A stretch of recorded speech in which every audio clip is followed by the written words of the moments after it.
E saluto a tutti, sono felice di ritrovarvi per una settimana nuova di Campa qui, non FM, e scelto settimana a Gazinche, ma spassia dunque tutta settimana noi paesi di stu magnifico ruglione, e per questa prima data mi ritrovo una persona originaria di Sorvogagnano che è appassionata dai piante da voi anni e anni, e questa persona conoscete forse, si chiama Francesca Desideri.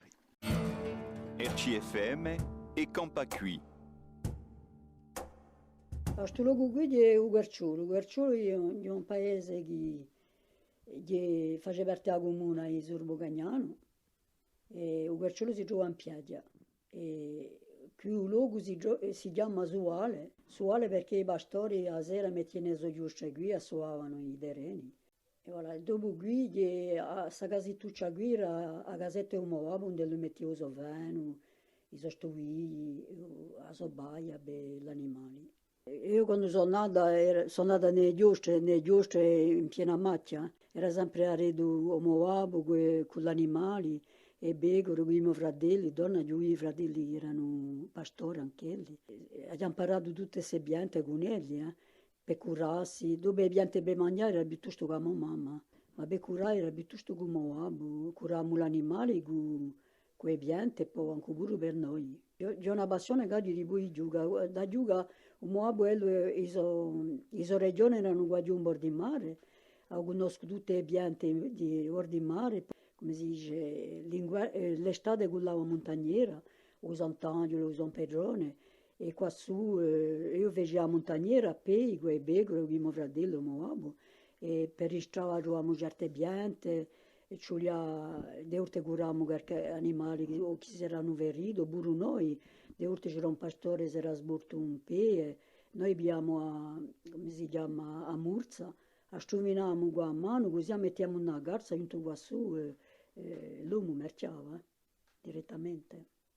E dopo ho scritto un libro perché in fin dei conti tutto il mondo mi diceva gli badi conosce tutte queste piante, noi le nostre caccare conosciamo tutto, le nostre caccare sono morte, non conosciamo più nulla e regrettiamo. E io credo che tutto, anche la gente di a metà, io credo che usa becchi a agio, tutto il mondo la ia, perché usava avanti era trasmesso in parola, c'era mica scritti. E face che io ho detto, bon, posto che so legge e scrive, farò su libro perché lo si fermi, per i giovani, per sapere da dove veniamo, come mangiamo, la nostra maniera di mangiare, la nostra maniera di campare, la nostra maniera di curarsi, con le piante naturali. E c'è sei persone che mi chiamano, che vogliono conoscere, e io sono contenta perché c'è assai giovani donne e io faccio volentieri, faccio le giornate così con le mie piante, facciamo la trasformazione o per mangiarle, per muovere, per curarsi, piante che mettiamo in l'olio, sole, pesti, a fare così. Ma dopo c'è assai associ che mi chiamano per fare su per i paesi, quando c'è festa ai paesi, io ci vado volentieri.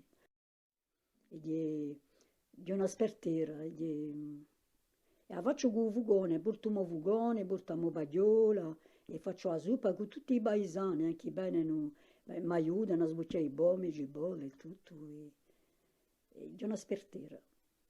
Et demain, pour notre deuxième jour en Casinque, nous parlerons d'un commerce de proximité. Nous nous rendrons au cœur du village de Pinte pour parler d'Autea, donc avec Stéphane Orsini. A domani dunque per un nostro secondo giorno di Campa qui in Casinque. RCFM e Campa qui.